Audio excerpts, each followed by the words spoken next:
करते नए साल के मौके पर सीएम योगी गोरखपुर में है। इस मौके पर सीएम ने आज जनता दरबार लगाया। जनता दरबार में आज सैकड़ों लोगों की फरियाद भी सुनी है। सीएम योगी ने फरियादियों की मदद के लिए अधिकारियों को फौरन कार्रवाई के निर्देश भी दिए हैं। सीएम योगी का बच्चों को लेकर प्रेम एक बार फिर नजर आया है। जनता दरबार के मौके पर फरियादियों के साथ आए बच्चे को दुलार करते हुए दिखे हैं सीएम योगी आदित्यनाथ। ये तस्वीरें आप देख रहे हैं। सीएम योगी आदित्यनाथ ने जनता दरबार लगाकर लोगों की समस्याओं को सुना है। दूसरी तस्वीर बच्चों के साथ जो प्यार और दुलार है सीएम योगी आदित्यनाथ का, वो तस्वीरें भी आप देख रहे हैं। दो तस्वीर आप देख रहे हैं। सीएम योगी आदित्यनाथ जब भी अपने संसदीय क्षेत्र में होते हैं तो इस दौरान वो जनता दरबार लगाकर लोगों की समस्याओं को सुनते हैं। और दूसरी तस्वीर वो भी आप देख रहे हैं कि किस तरीके से सीएम योगी आदित्यनाथ ने बच्चों को दुलारा। वो भी तस्वीर आप अपने टीवी स्क्रीन पर देख रहे हैं। बच्चों से प्यार और दुलार की तस्वीरें आप देख रहे हैं। किस तरीके से सीएम योगी ने जो फरियादी आए हुए थे उनके साथ ही बच्चे आए थे और उनको प्यार और दुलार करते हुए सीएम योगी आदित्यनाथ नजर आए। हालांकि इससे पहले भी कई ऐसी तस्वीरें सामने आई हैं जब बच्चों को दुलारते और प्यार करते हुए नजर आए हैं सीएम योगी आदित्यनाथ।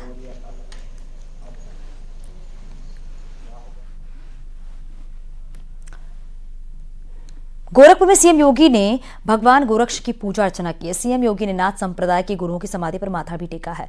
मंदिर परिसर में मौजूद दूसरे देवी देवताओं की भी सीएम योगी आदित्यनाथ ने पूजा अर्चना की है। तस्वीरें आप देख रहे हैं। सीएम योगी आदित्यनाथ ने पूजा अर्चना की है गोरखनाथ मंदिर में विधि विधान के साथ ही रुद्राभिषेक भी किया है सीएम योगी आदित्यनाथ ने और फिर नए साल की शुरुआत की है। दो तस्वीर आप अपने टीवी स्क्रीन पर देख रहे हैं। पहली तस्वीर वो है जब सीएम योगी आदित्यनाथ ने गोरखनाथ मंदिर में विधि विधान के साथ पूजा अर्चना की, रुद्राभिषेक किया, नए साल की शुरुआत की और फिर उसके बाद सीएम योगी आदित्यनाथ ने जनता दरबार लगाकर लोगों की समस्याओं को सुना है। और देखा जाता है कि जनता दरबार में बड़ी संख्या में जो फरियादी होते हैं वो अपनी फरियाद लेकर पहुंचते हैं और उसके बाद सीएम योगी आदित्यनाथ अधिकारियों को निर्देश देते हैं ताकि जल्द से जल्द इन सभी फरियादियों की जो समस्या है उसको दूर किया जाए, उसका निस्तारण किया जाए।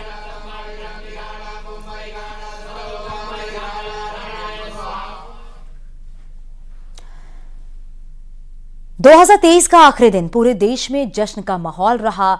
देश की जनता ने धार्मिक स्थलों पर मत्था टेका, लेकिन सियासत राम मंदिर पर हो रही है। मोदी योगी अयोध्या का उद्धार कर रहे हैं, लेकिन अखिलेश यादव और कांग्रेस नेता मंदिर की भव्यता पर भी सवाल खड़े कर रहे हैं और बता रहे हैं कि यह सिर्फ इसलिए हो रहा है ताकि देश की जनता नौकरी और रोजगार ना मांगे। आखिर विपक्ष की इस सवाल में कितनी सच्चाई है, आपको एक रिपोर्ट दिखाते हैं। सियावर रामचंद्र की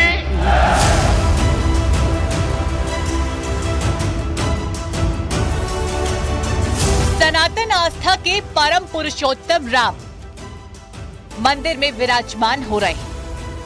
प्रभु राम जी पधार रहे हैं। मोदी योगी अपने हाथों से प्रभु को टेंट से हटाकर भव्य मंदिर में शिफ्ट करने वाले हैं। 550 साल इंतजार किया है, कुछ दिन और इंतजार किया और अयोध्या के उस काले अध्याय को खत्म कर नया कीर्तिमान कायम करने वाले हैं जो 500 सालों में नहीं हुआ। ऐसा लगता था कि पूरी अयोध्या नगरी ही सड़क पर उतर आई। इस प्यार, इस आशीर्वाद के लिए मैं आप सभी का हृदय से आभार व्यक्त करता हूं। करोड़ों सनातनियों की आस्था का मंदिर जिसका कपाट खुलेगा, प्रधानमंत्री मोदी रामलला की प्राण प्रतिष्ठा करेंगे। योगी आदित्यनाथ मोदी के साथ मौजूद रहेंगे। तब जो उत्तम नजारा दुनिया देखेगी उसकी झलक एक दिन पहले दिखी। मैं अयोध्या की पुण्य भूमि पर प्रभु श्री राम से यही कामना करता हूं कि देश के जन जन की कर्तव्य शक्ति से भारत का सामर्थ्य शिखर तक पहुंचे। प्रधानमंत्री नरेंद्र मोदी ने रामनगरी में रामपथ पर रोड शो कर राजपथ तक सीधा संदेश दिया। करीब 35 मिनट के मोदी के संबोधन से साफ हो गया कि लोकसभा चुनाव में मोदी की गारंटी के साथ विकास और विरासत को सम्मान के मुद्दे पर ही बीजेपी चुनाव मैदान में उतारेगी। बस इसी पशोपेश ने विपक्ष की धड़कनें बढ़ा दी है। प्रभु राम जी पधार रहे हैं तो हम भी कुछ दिन इंतजार करें। 550 साल इंतजार किया है, कुछ दिन और इंतजार कीजिए। और इसलिए सुरक्षा के लिहाज से, व्यवस्था के लिहाज से मेरी आप सबसे बार बार प्रार्थना है कि कृपा करके, क्योंकि आप प्रभु राम के दर्शन, अयोध्या का नव्य भव्य दिव्य मंदिर आने वाली सदियों तक दर्शन के लिए उपलब्ध है। आप जनवरी में आए, फरवरी में आए, मार्च में आए, 1 साल के बाद आए, 2 साल के बाद आए, मंदिर है ही। और इसलिए 22 जनवरी को यहां पहुंचने के लिए भीड़भाड़ करने से आप बचिए, ताकि यहां जो व्यवस्था है, मंदिर के जो व्यवस्थापक लोग हैं, मंदिर का जो ट्रस्ट है, हमें इतना पवित्र काम उन्होंने किया है, इतनी मेहनत करके किया है, पिछले 3-4 साल से दिन रात काम किया है, उनको हमारी तरफ से कोई तकलीफ नहीं होनी चाहिए। फूलों से सजी सवरी नई अयोध्या और जगह जगह राम भजनों की धुन त्रेता युग की राम नगरी का भाव जागृत कर रही थी।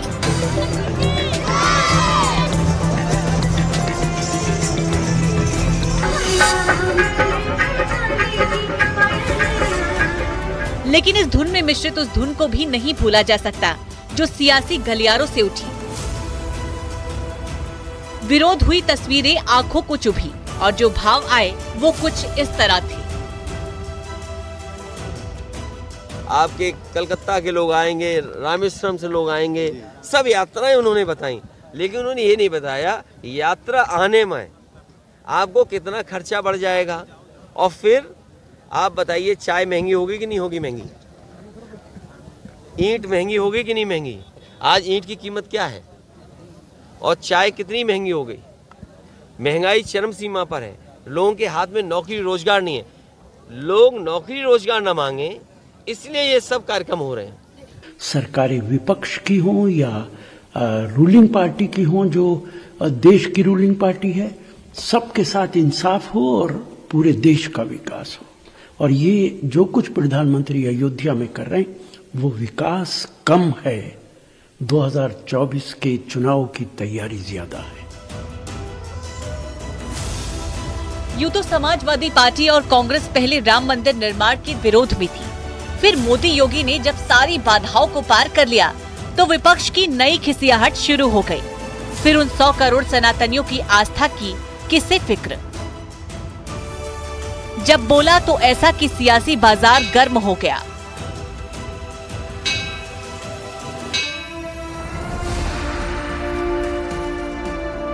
मोदी का मानना है कि रामलला के टेंट से लेकर भव्य राम मंदिर तक का सफर काशी विश्वनाथ धाम कॉरिडोर, मथुरा कृष्ण जन्मभूमि, जहां कई दशकों तक किसी ने धार्मिक महत्व के इन प्रतीक स्थलों को संभालने की सुध नहीं ली, उन्हें बीजेपी सरकार ने महज 10 साल में नई पहचान दी।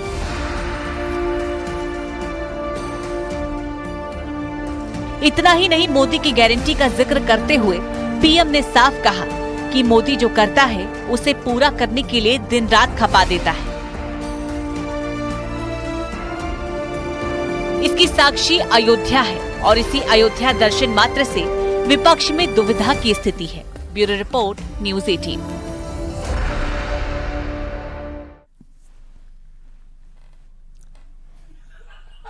बीजेपी की विकसित भारत संकल्प यात्रा 23 से होकर 24 में प्रवेश कर गई है और इस यात्रा को और रफ्तार देने के लिए सीएम योगी और जेपी नड्डा खुद जनसभा कर रहे हैं और विकसित भारत का मंत्र दे रहे हैं। इसके साथ ही आपको बताते चलिए कि कैसे पीएम मोदी के संकल्प को साकार किया जाएगा, कैसे पीएम मोदी अंतिम छोर पर बैठे व्यक्ति के पास योजनाओं का लाभ पहुंचा रहे हैं। ये रिपोर्ट देखिए।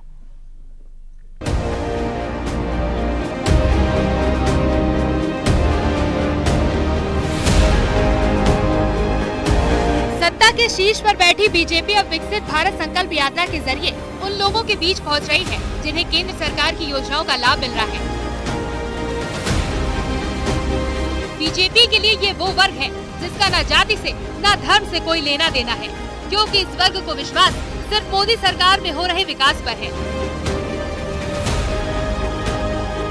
जिससे संपर्क साधने के लिए अब उत्तर प्रदेश के तमाम जिलों और गाँव तक अभियान चलाया जा रहा है और जेपी नड्डा के साथ सीएम योगी संदेश दे रहे हैं। 70 वर्षों में जितने आवास नहीं मिले उससे कई गुना आवास हमने डबल इंजन की सरकार थी, मात्र 6.5 वर्ष में 55 लाख से अधिक परिवारों को एक एक आवास दे दिया। 70 वर्षों में उत्तर प्रदेश में जितने गरीब परिवारों को शौचालय नहीं मिले होंगे, हमने मात्र 6.5 वर्ष में डबल इंजन की भारतीय जनता पार्टी की सरकार ने 3 करोड़ गरीब परिवारों के घर में एक एक शौचालय प्रदेश के अंदर बना दिए। हमारे देश में किसान तीव्र गति से आगे बढ़े, इसकी हमको चिंता करनी चाहिए और इसीलिए ये सारी योजनाएं गांव, गरीब, वंचित, पीड़ित, शोषित, हमारा आदिवासी भाई, हमारे अनुसूचित भाई, हमारे युवा, हमारे किसान, कोई भी व्यक्ति छूट न जाए, इस बात को लेकर के हम चलते हैं। अगर इन सबका सशक्तिकरण होता है तभी देश विकसित होता है। इस संकल्पना को लेकर मोदी सरकार का मकसद लोकसभा चुनाव से पहले उन लाभार्थियों से संपर्क साधने की है जो देश हित में अपना योगदान देना चाहते हैं और केंद्र सरकार की तरफ से मिल रही योजनाओं के बारे में अपनी बात रखना चाहते हैं। कुछ इसी तरह की तस्वीर लखनऊ से आई जब सीएम योगी के साथ जेपी नड्डा ने मंच साझा किया, तो वहीं भूपेंद्र चौधरी और ब्रिजेश पाठक ने प्रधानमंत्री के संकल्प को गिनाया। देश के यशस्वी प्रधानमंत्री आदरणीय नरेंद्र मोदी जी ने प्रण लिया कि हम अपने देश से एक एक गरीब को समाप्त करके उनकी गरीबी को मिटाने का काम करेंगे, उनको जीवन स्तर को ऊपर उठाने का काम करेंगे। आज हम कर सकते हैं कि गरीब आदमी के जीवन स्तर को ऊपर उठाने में भारतीय जनता पार्टी कामयाब हुई है और आज हमारे राष्ट्रीय अध्यक्ष आपके घर, आपके दरवाजे आपको सम्मानित करने के लिए आए हैं। लेकिन भाइयों बहनों, पुरानी सरकारों ने हमेशा जिस प्रकार से सरकार की कल्याणकारी योजनाओं में भेदभाव किया, भाई भतीजावाद किया और सरकार की योजनाओं का लाभ केवल सरकारी दल से जुड़े लोगों को मिलने की बात कही, उससे कहीं ना कहीं समाज में जो गरीबी है और समाज के कमजोर वर्गों के लोग हैं, वो कहीं ना कहीं समाज की मुख्य धारा में नहीं आ पाए। उत्तर प्रदेश में केंद्र सरकार की योजनाओं की जानकारी और उसका फायदा घर घर तक पहुंचाने के लिए विकसित भारत संकल्प यात्रा जारी है। ये यात्रा यूपी के कई जिलों में पहुंची, जहां लोगों ने विकसित भारत की शपथ ली, तो वहीं जिन लोगों को केंद्र की योजनाओं से फायदा मिला, उन्होंने अपने अनुभव भी साझा किए, जिसमें स्वनिधि योजना, आयुष्मान योजना, स्वयं सहायता समूह, उज्ज्वला योजना जैसी तमाम योजनाएं शामिल हैं। यानी एक बार फिर बीजेपी उत्तर प्रदेश में जनता की नब्ज टटोल रही है और उस वर्ग को साथ रही है जो लाभार्थी हैं, जिन्हें योजनाओं का लाभ मिल रहा है। Bureau report, news 18।